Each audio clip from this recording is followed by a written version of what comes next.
こんばんは。パック後です。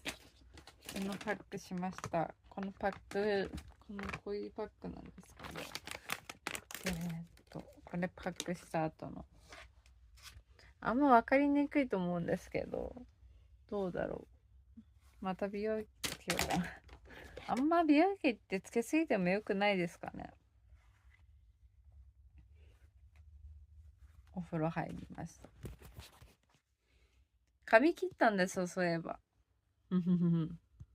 どうですかね。床屋でですね、もちろん。1300円カットです。可愛くしてもらいました。ピース。ちなみに私の動画で何か見たいっていう、こういう動画を撮ってほしいっていう希望ってありますかね。もしあればコメントとかにしていただきたいです。はい。ということで、バイバーイ。